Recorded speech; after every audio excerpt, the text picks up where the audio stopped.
Good morning, and thank you very much. Helen, where are you? Thank you very much for inviting me here today, and let me thank all of you for allowing me to join you.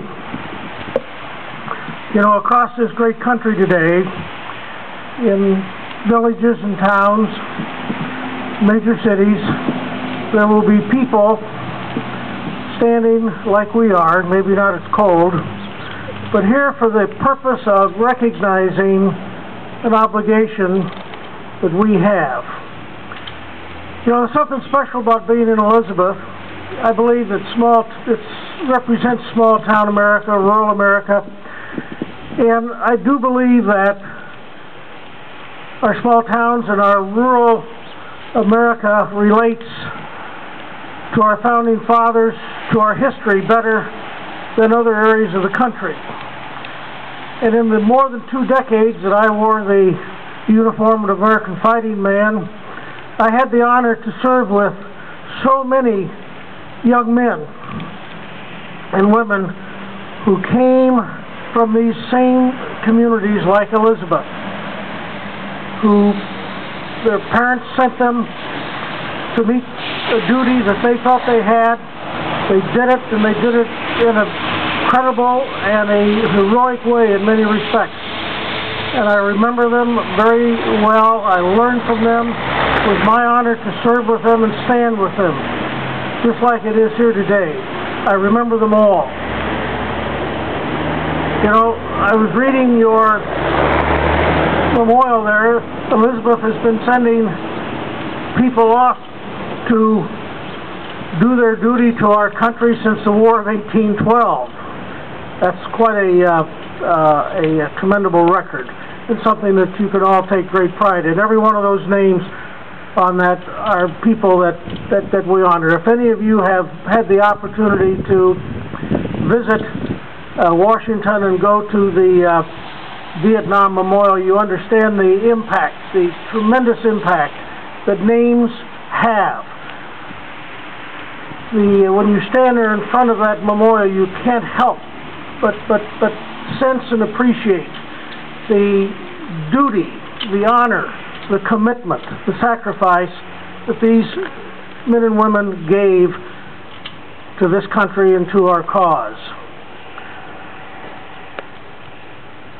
You know, when I think back into the history, we had 12 million, I think 12 or 13 million men and women in uniform in World War II. Beginning in about 1954, we had a standing military of around 3 million. Today it's about 1 million, 1.5 million. So this country has, over its history, provided its sons and daughters to meet the obligations that this country felt it had at home and abroad. You know, when you travel overseas and you recognize that we fought in wars in the Far East, we fought in wars in Europe, and the only territory that we ever kept was the ground in which our national cemeteries exist, so that we could bury those who died defending what we believed in, but also providing freedom and security for people around the world who never had it, never understood it, some of them. And even today, as I think about the sailor that's on watch aboard ship in the Pacific or in the Persian Gulf, the Army who are patrolling the streets of Baghdad, are in Afghanistan, the airmen who are flying missions around the world, the Coast Guard who are guarding our ports in of our major cities.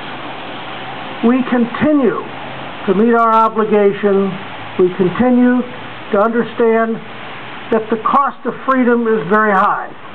We have a duty, we have an obligation, and that's that we will continue to meet that, and that's why we are here today. And I am proud to be with you, to stand with you, and recognize the people from Elizabeth who have gone and met their obligation and their duty, and some of them who have not returned. So I think that it's time to reflect and say very proudly that we're glad that we're Americans. We're glad that we were born and raised and we live today in the land of the free, in the home of the brave. God bless the United States of America, and God bless all of you who live here in this wonderful city. Thank you.